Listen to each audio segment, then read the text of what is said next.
The morning of September 15, 2023, began like any other at Windsor Castle. The autumn mist hung low over the ancient grounds as Queen Elizabeth II, despite her advancing age and recent health concerns, maintained her daily routine with the discipline that had defined her 7-decade reign. At 97, the monarch still insisted on reviewing her correspondence personally, a habit that palace staff had long since accepted as immutable. Lady Susan Hussey, one of the Queen's most trusted ladies-in-waiting, entered the private study carrying the usual array of official documents, personal letters, and family communications that required the sovereign's attention. Among the formal papers and diplomatic pouches was an envelope that bore the familiar handwriting of someone who had once been a constant presence in these very halls. The envelope contained more than just a letter. Tucked inside was a collection of recent photographs from California, sent by Prince Harry and Meghan as part of their continued, albeit sporadic, communication with the royal family. These weren't the carefully orchestrated public images that the world had grown accustomed to seeing in magazines and newspapers. Instead, they were intimate family moments captured in the golden light of their Montecito home. As the Queen's weathered hands carefully extracted the photographs, her breath caught. The first image showed Archie, now a vibrant toddler approaching his 4th birthday, playing in their garden. His auburn hair had grown longer and clear, catching the California sunlight in a way that created an almost ethereal glow around his small frame. But it wasn't just the hair that caused the Queen's reaction, it was the unmistakable features that had become increasingly pronounced as the child matured. The resemblance to Prince Harry at the same age was so striking that it seemed to transcend mere genetics and enter the realm of the extraordinary. The same mischievous sparkle in his eyes, the identical way his nose crinkled when he smiled, and, most remarkably, the exact positioning of his features that created an expression so familiar it transported the Queen back 35 years to when her own youngest son was that same age. Lady Susan, who had known Prince Harry since his birth and had witnessed countless family moments throughout the decades, found herself equally moved by the photographs. She had expected the Queen to glance at them briefly and set them aside, as had become her usual practice with family correspondence in recent months. Instead, she watched as the monarch studied each image with an intensity she hadn't seen in years. The Queen's fingers traced the edge of one particular photograph where Archie was laughing at something off-camera. His head was thrown back in pure joy, and his auburn curls were tousled by what appeared to be a gentle breeze. In that moment, frozen in time, he looked so much like his father that it seemed impossible to deny the powerful genetic connection that bound the Windsor bloodline across continents. For several minutes, the study fell into complete silence. The Queen continued to examine the photographs, occasionally setting one aside only to pick it up again moments later. Lady Susan noticed that the monarch's usual composed demeanor had given way to something more vulnerable, more human. There was a softness in her expression that spoke of a grandmother's love rather than a sovereign's duty. The emotional weight of the moment was not lost on either woman. Since Harry and Meghan's departure from royal duties in 2020, followed by their controversial interview with Oprah Winfrey and the subsequent publication of Harry's memoir, the relationship between the Sussexes and the rest of the royal family had remained strained. Public appearances together were rare, and private communications were reportedly minimal and often tense. Yet here, in these simple family photographs, was evidence of something that transcended the hurt feelings, public controversies, and wounded pride that had dominated headlines for years. These images captured the undeniable truth that Archie was growing into a miniature version of his father, carrying forward the unmistakable Windsor features that had been passed down through generations. The Queen's reaction to the photographs was immediate and profound. Those who had worked closely with her for decades recognized the signs of deep emotional impact. Her usual measured responses gave way to spontaneous expressions of joy and wonder. She called for her personal secretary and requested that the photographs be properly mounted and placed in frames that could sit on her desk alongside the other family portraits that had always brought her comfort. What happened next surprised everyone in the room. The Queen, who had become increasingly private about her personal feelings regarding the family rift, asked Lady Susan to draft a personal response to Harry and Meghan. This wasn't to be the usual formal acknowledgement that often accompanied royal correspondence.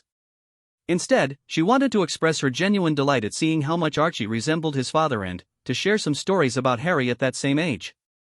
The letter that emerged from this spontaneous decision was unlike anything the Queen had written to the Sussexes since their departure. It was warm, personal, and filled with the kind of grandmother's love that had been largely absent from their interactions in recent years. She wrote about specific memories of Harry as a toddler, including incidents where his mischievous nature and infectious laughter had brought joy to the entire household. More importantly, the Queen expressed her hope that despite the geographical distance and the family tensions, Archie would grow up knowing about his royal heritage and his connection to the long line of ancestors whose portraits hung in the halls he had once toddled through as an infant. She shared her wish that one day he might return to visit the places where his father had played and learned and grown into the man he had become. The photographs had awakened something in the Queen that those around her hadn't seen for months. The weight of recent family troubles, combined with her advancing age and health concerns, had created an atmosphere of solemnity around her that even the most cheerful palace staff found challenging to penetrate. But these simple images of her great-grandson had managed to break through that barrier in a way that formal reports and official communications never could. As the day progressed, word of the Queen's reaction began to spread quietly through the palace. Staff members who had grown accustomed to the somber mood that had settled over Windsor in recent months were surprised to hear sounds of genuine laughter coming from the Queen's private apartments. She had shown the photographs to several close confidants, each time pointing out specific features that reminded her of Harry and sharing stories that demonstrated just how detailed her memories of her grandson's childhood remained. The impact of these photographs extended beyond mere nostalgia. They served as a powerful reminder of the biological bonds that connected the royal family despite the emotional and geographical distances that had emerged in recent years.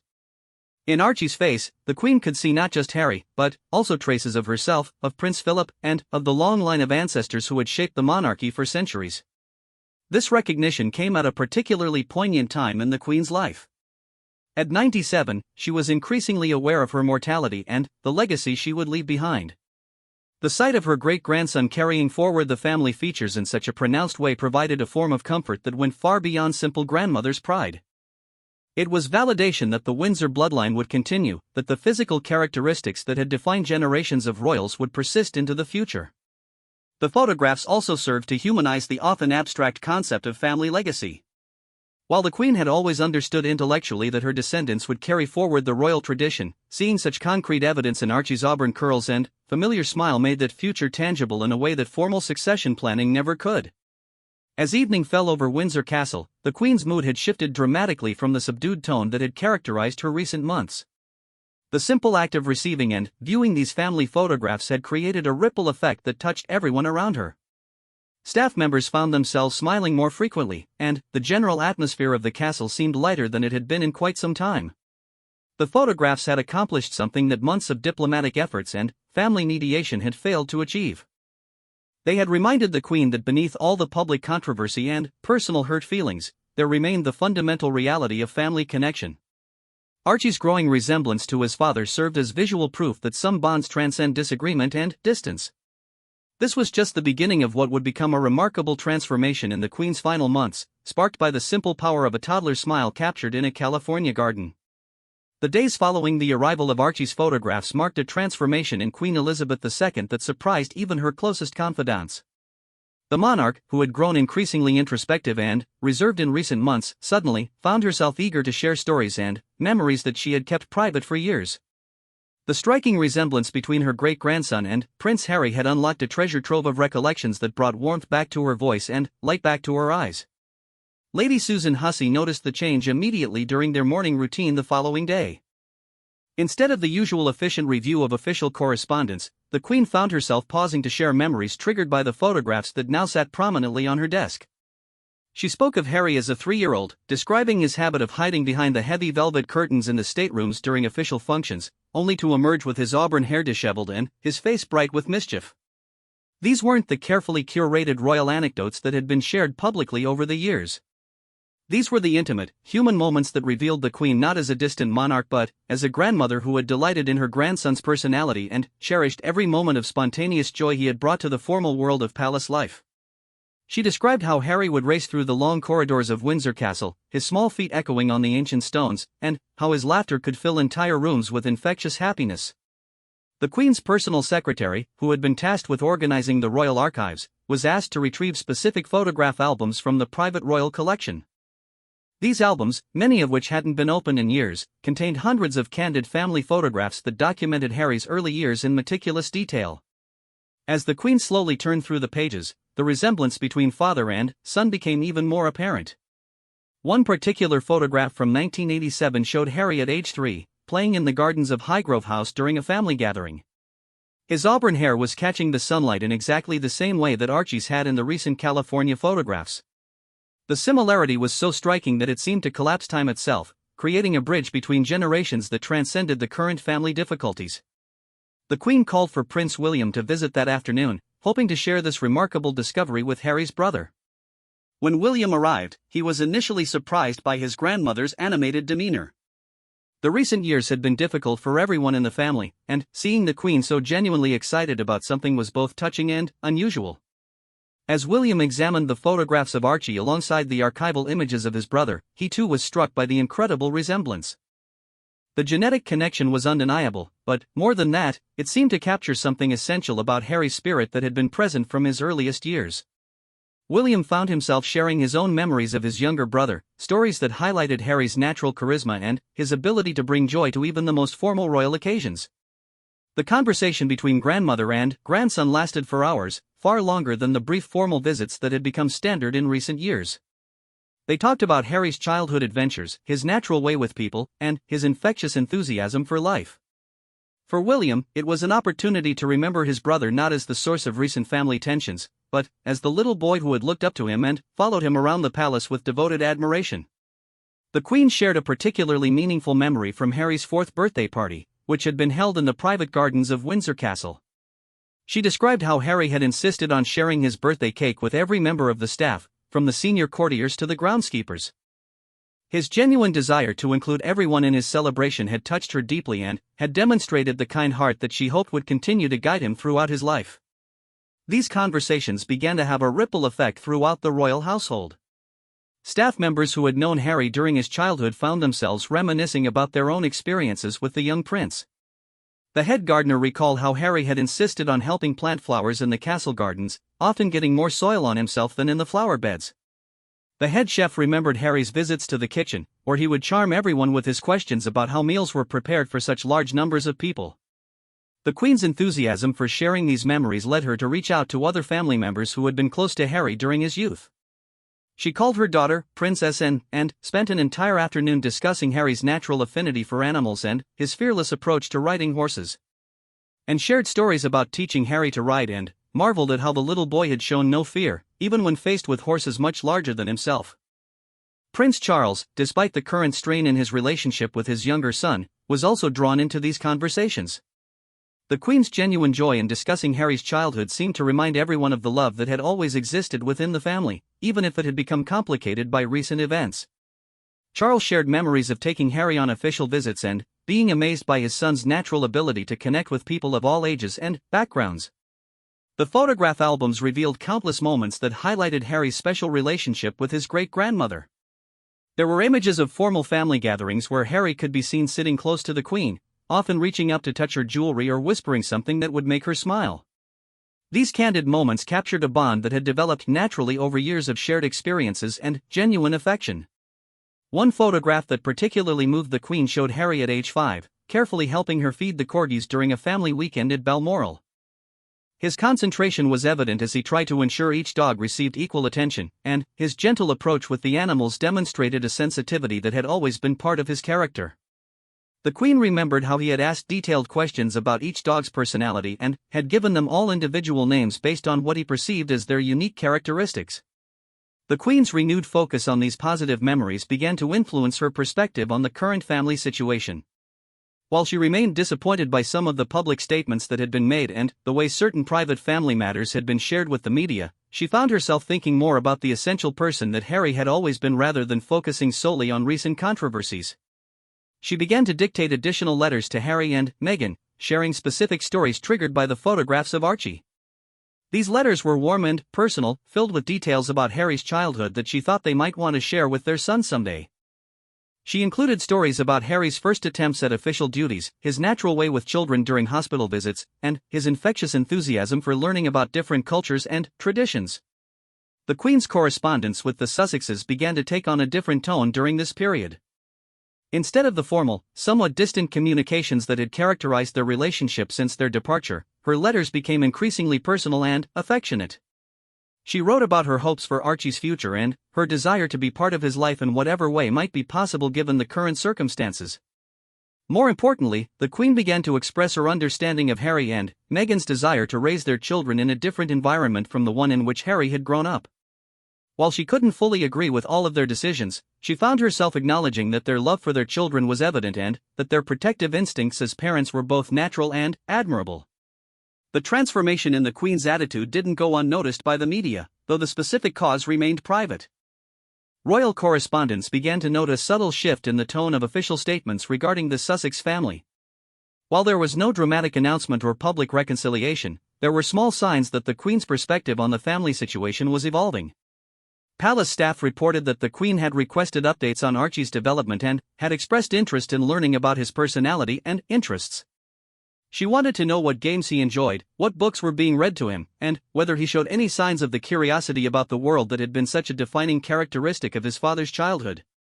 The Queen's renewed interest in maintaining a connection with her great-grandson led to practical discussions about ways to bridge the geographical distance.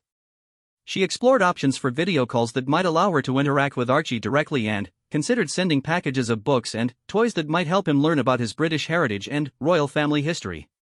These efforts represented a significant departure from the Queen's previous approach to the family rift.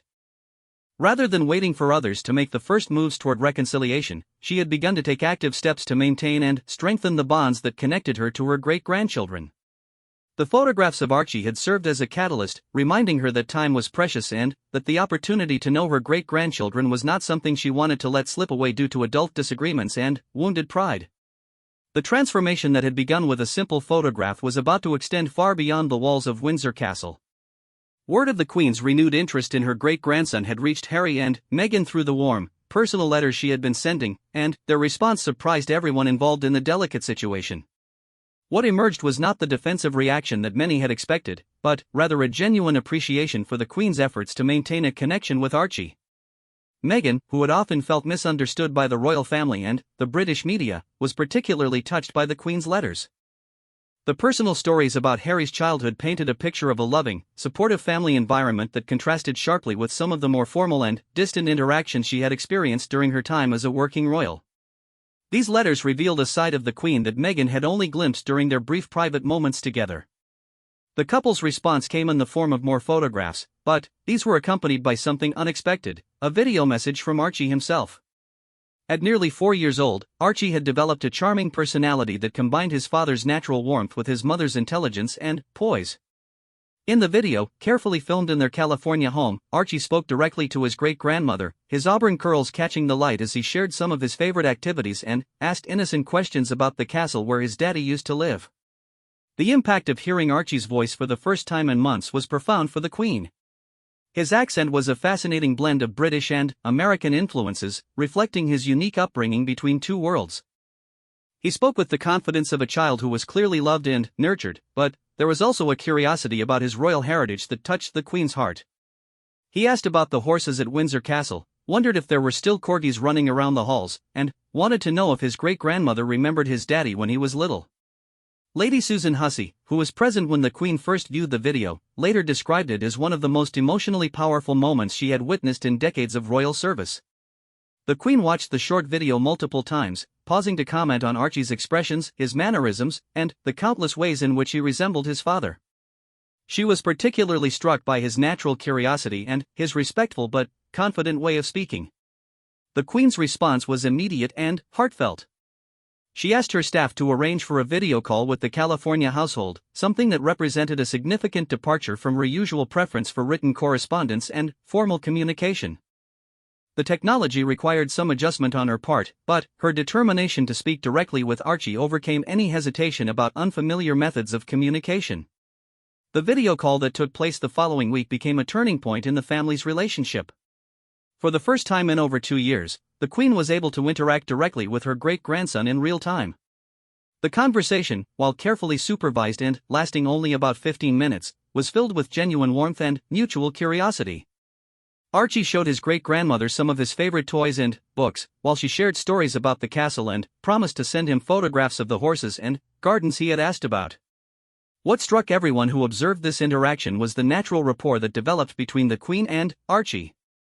Despite the geographical distance and the limited amount of time they had spent together in person, there was an immediate connection that transcended the complicated family politics that had dominated recent years. Archie responded to his great-grandmother with the same natural charm that Harry had always displayed, while the Queen found herself genuinely delighted by his personality and intelligence.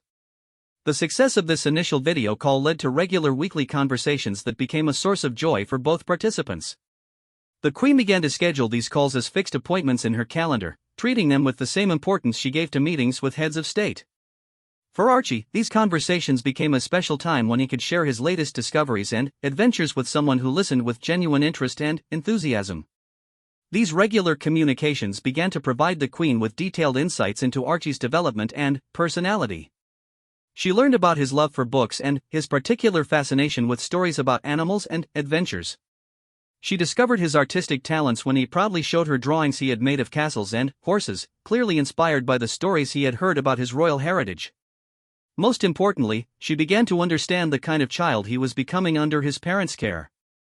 The Queen was impressed by the values that Harry and Meghan were instilling in their son. Despite their departure from royal duties and their criticisms of certain aspects of royal life, they had not turned Archie against his British heritage. Instead, they had presented his royal connections as something special and interesting, while also helping him understand that he had the freedom to choose his own path in life.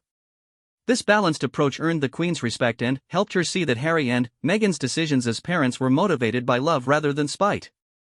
As the weeks passed, these video conversations began to include other family members. Princess Lilibet, though still very young, occasionally appeared in the calls, and the Queen was charmed by her great-granddaughter's developing personality. The sight of both children together reminded the Queen of Harry and William during their own childhood, and she found herself hoping that Archie and Lilibet would maintain the close sibling bond that had been so important to their father and uncle. The Queen's relationship with Meghan also began to evolve during this period. While their interactions remained somewhat formal, there was a noticeable warming in their communications. Meghan shared stories about Archie's daily routines and his interests, providing the kind of detailed family updates that grandmothers treasure. She also expressed appreciation for the Queen's efforts to maintain a connection with the children and acknowledged the importance of their royal heritage in their lives. The impact of these improved family communications extended beyond the immediate participants. Prince William, who had been kept informed of these developments, found himself reconsidering his own relationship with his brother. The sight of the Queen's genuine happiness when discussing her great-grandchildren served as a powerful reminder of what was truly important within the family structure. He began to think about ways he might also contribute to bridging the gap that had developed between the different branches of the family. King Charles, who had become monarch during this period of family healing, was also influenced by his mother's example. Her willingness to prioritize family relationships over political considerations and her focus on the next generation rather than past grievances provided him with a model for his own approach to the family situation. He began to consider how he might build upon the foundation that the Queen was establishing.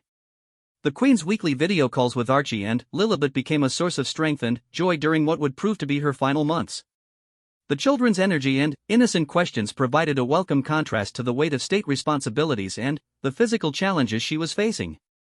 Their presence in her life, even through a computer screen, reminded her of the continuity that existed within the royal family and the hope that the next generation represented. These conversations also provided the Queen with an opportunity to share stories and traditions that might otherwise have been lost.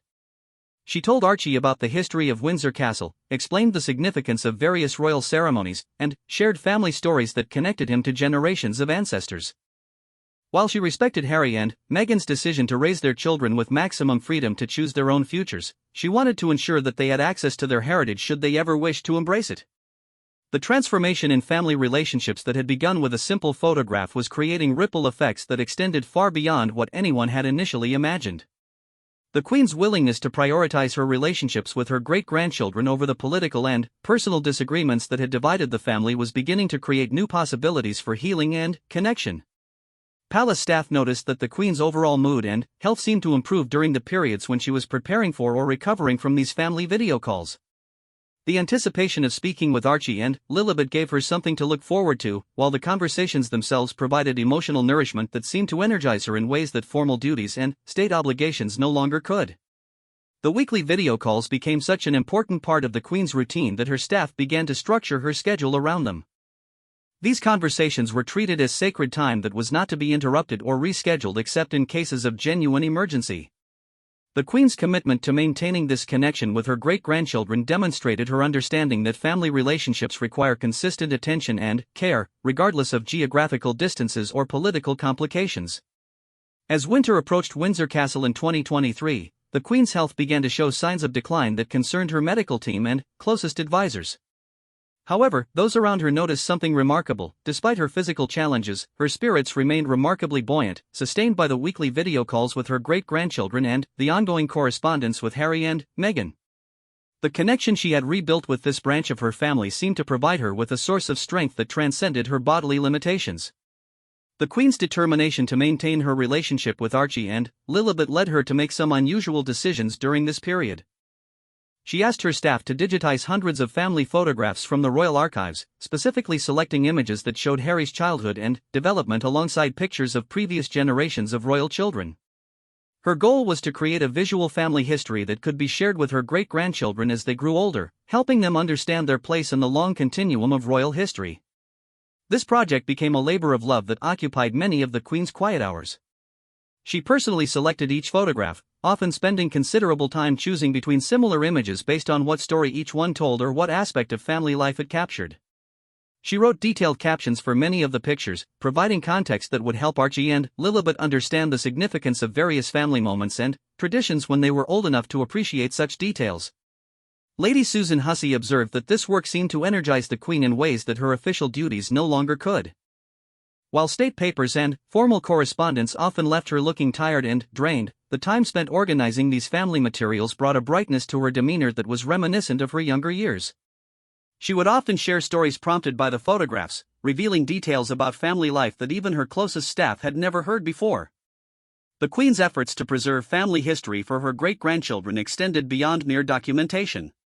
She began recording voice messages that could accompany the photographs, telling stories in her own voice about the people and events captured in the images. These recordings were intimate and personal, filled with the kind of family anecdotes that are usually shared during private gatherings but rarely documented for posterity. In one particularly touching recording, the Queen described Harry's first official royal engagement at age 10, when he had accompanied her to open a children's hospital.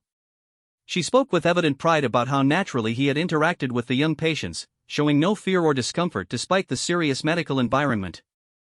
His instinctive empathy and genuine interest in each child's story had impressed everyone present and had given the Queen an early indication of the compassionate man he would become. These recordings revealed the Queen's deep understanding of each family member's character and her appreciation for their individual strengths and quirks. She spoke about Harry's natural leadership abilities, his courage in the face of adversity, and his unwavering loyalty to the causes and people he cared about. Even when addressing some of his more controversial decisions, her tone remained loving and understanding, focusing on the positive intentions behind his choices rather than their political implications. The Queen also began to share stories about Meghan that revealed a side of their relationship that had not been publicly visible. She spoke about Meghan's dedication to her charitable work, her intelligence and thoughtfulness in approaching royal duties, and her obvious love for Harry and their children. These recordings provided a more nuanced and positive perspective on Meghan's time as a working royal than much of the media coverage had suggested. As the weeks passed, the Queen's video calls with Archie became increasingly precious to everyone involved. The little boy's development was evident in each conversation, and his growing vocabulary and curiosity about the world delighted his great-grandmother. He began asking more sophisticated questions about royal life and family history, often prompted by stories his parents had shared or pictures he had seen. During one memorable call in November, Archie proudly showed the Queen a drawing he had made of Windsor Castle, complete with towers, flags, and what he explained were horses running in the courtyard. The Queen was so moved by this artistic effort that she asked her staff to frame the digital image and place it alongside the other family photographs on her desk. Archie's innocent interpretation of his father's childhood home became one of her most treasured possessions. The Queen's renewed connection with this branch of her family began to influence her broader perspective on legacy and family relationships. She started having conversations with other family members about the importance of maintaining connections across geographical and ideological differences. Her example of prioritizing love over disagreement began to inspire others within the royal family to reconsider their own approaches to family conflicts.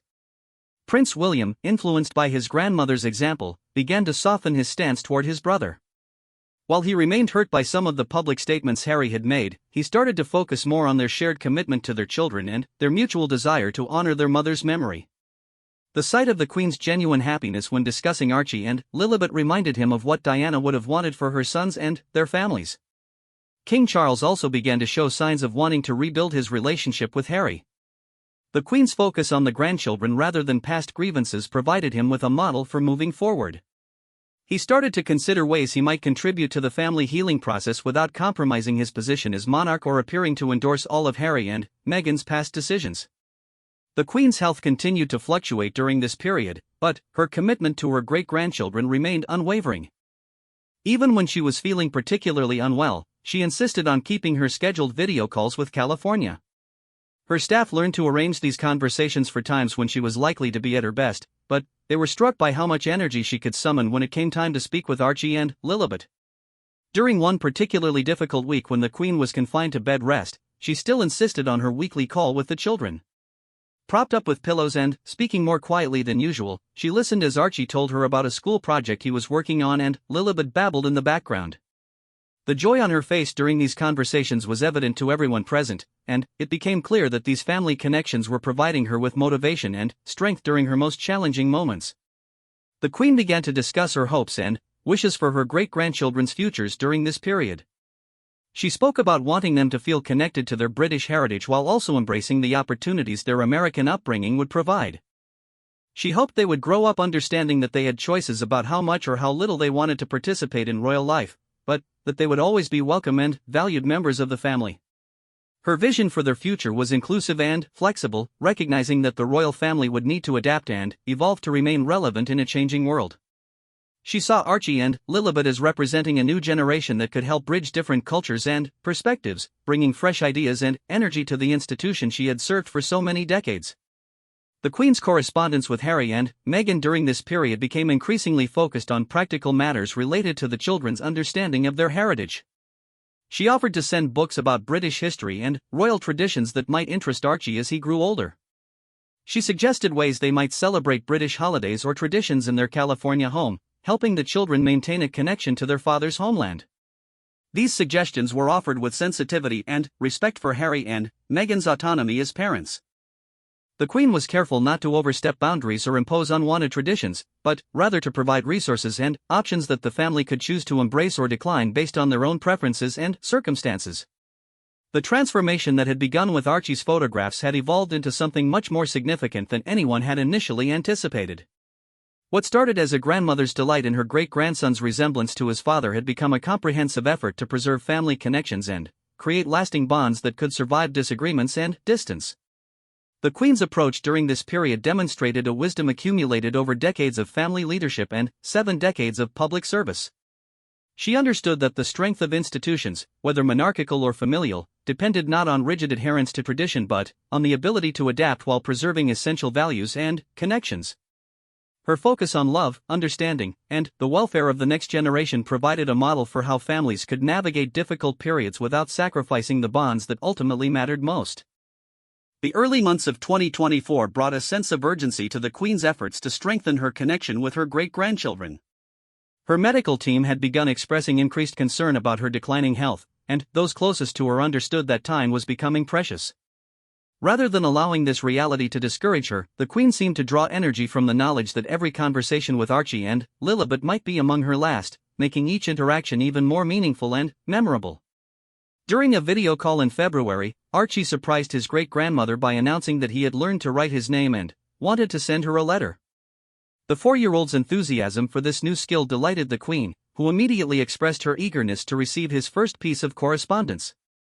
When the letter arrived 2 weeks later, written in careful, uneven letters with several spelling mistakes and accompanied by a drawing of what Archie explained was Great Granny's castle with happy horses, the Queen was moved to tears. The letter was simple and innocent, expressing love for his great-grandmother and curiosity about when he might visit the castle to meet the horses he had heard so much about. Archie's questions about whether the horses remembered his daddy and whether they would like him too revealed the child's natural desire to connect with his father's past while also establishing his own relationship with his British heritage. The Queen's response to Archie's letter became one of the most important pieces of correspondence she would ever write. Rather than dictating to a secretary as was her usual practice, she insisted on writing the reply in her own hand, despite the physical difficulty this presented. The letter took her several days to complete, as she had to rest frequently between sentences, but she was determined that Archie would receive something written personally by his great-grandmother. In her response, the Queen shared detailed descriptions of each of the horses at Windsor Castle, including their names, personalities, and special characteristics. She told Archie about her own first experiences with horses as a child and expressed her hope that he would someday be able to meet them in person. Most importantly, she assured him that the horses would definitely remember his daddy and would be excited to meet him too, as animals have a special way of recognizing family connections. The Queen's letter also included a special surprise, a formal invitation for Archie and his family to visit Windsor Castle whenever they felt ready to make the journey. This invitation was carefully worded to apply no pressure while making it clear that they would always be welcome. She described specific areas of the castle that she thought would interest Archie, including the stables, the gardens where his father had played, and the library where many family photographs were kept. The impact of this correspondence extended far beyond the immediate participants. Harry was deeply moved by his grandmother's personal letter to his son, recognizing the extraordinary effort it must have required given her physical condition. The gesture demonstrated a level of love and commitment that transcended the political and personal disputes that had divided the family in recent years. Meghan was equally touched by the Queen's obvious affection for Archie and her respect for their roles as parents. The invitation to visit was extended with such grace and sensitivity that it felt like a genuine expression of love rather than a diplomatic maneuver. For the first time since their departure from royal duties, Meghan began to seriously consider the possibility of returning to Britain with the children. The video calls during this period took on an increasingly precious quality as both sides seemed to sense that opportunities for such conversations might be limited. The Queen began sharing more personal stories about her own childhood and her memories of previous generations of the royal family. She told Archie about his great-great-grandfather King George VI and his great-great-grandmother Queen Elizabeth, helping him understand the long line of ancestors he was connected to. Archie's responses to these stories revealed a child who was genuinely interested in his family history while maintaining the innocent perspective that only children possess. He asked whether his ancestors had liked horses as much as his great-grandmother did and whether they had ever gotten into trouble for playing in places they weren't supposed to be.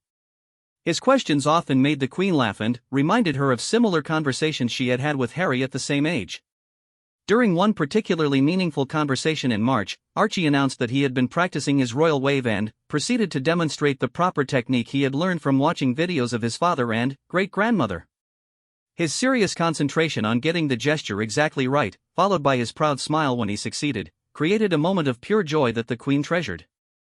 She praised his efforts and suggested that he might teach his little sister the proper technique when she was old enough to learn.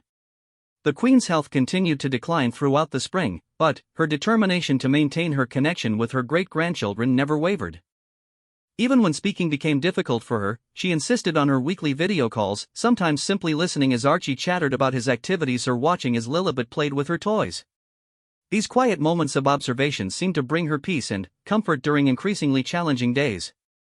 In May, the Queen made a decision that surprised her entire household. She asked her staff to arrange for professional video recordings of her conversations with Archie and Lilibet.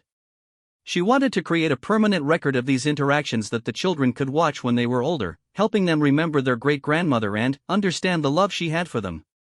The recordings would serve as a tangible legacy of the relationship she had rebuilt during her final months. The video sessions that followed were carefully planned to capture the Queen at her best while preserving the natural, spontaneous quality of her interactions with the children. She told them stories about the royal family's history, shared her hopes for their futures, and expressed her love for them in ways that would be meaningful to them as they matured. These recordings became some of the most precious documents in the royal archives, preserving not just historical information but genuine emotional connections. During one of these recorded sessions, Archie presented his great-grandmother with a special project he had been working on, a scrapbook filled with drawings, photographs, and stories about their family. Each page had been carefully crafted with his parents' help, but the creative ideas and personal touches were clearly his own.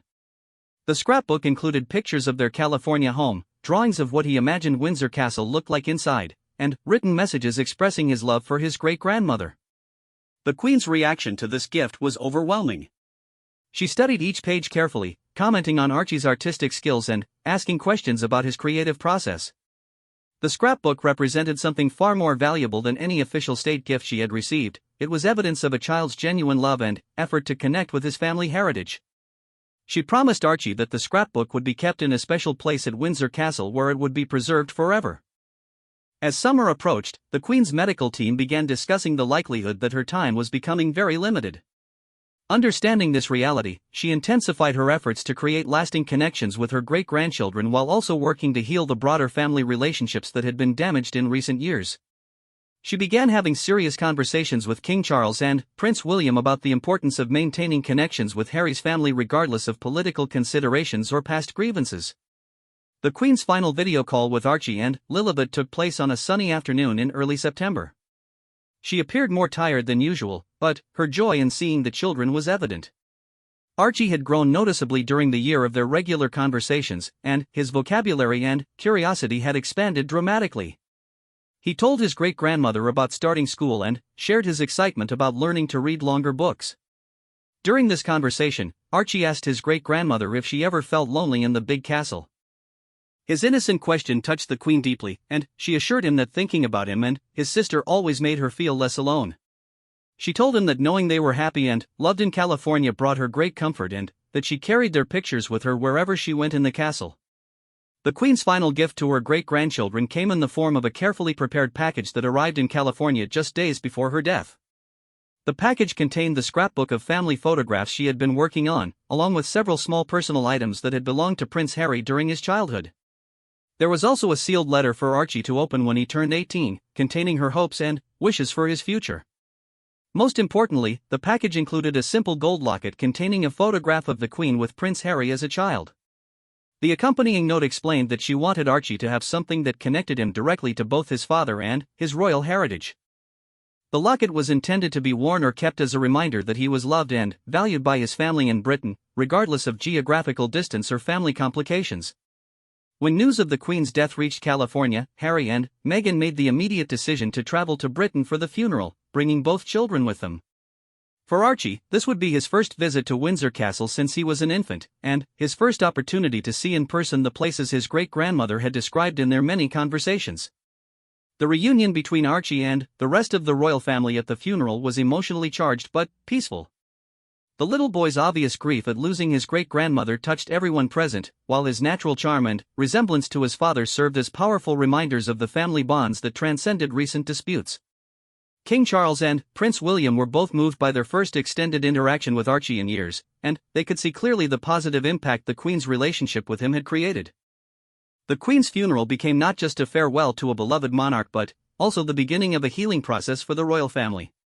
The foundation she had built through her patient, loving relationship with her great-grandchildren provided a model for how the family could move forward while honoring both tradition and the need for change. Archie's presence at the funeral, wearing the locket his great-grandmother had given him and carrying the scrapbook he had made for her, served as a living reminder of the Queen's final and, perhaps most important achievement, proving that love could overcome distance, disagreement, and even the most challenging family circumstances. The auburn-haired little boy who had inadvertently sparked this remarkable transformation had become a symbol of hope for the future of the royal family and the enduring power of family connections.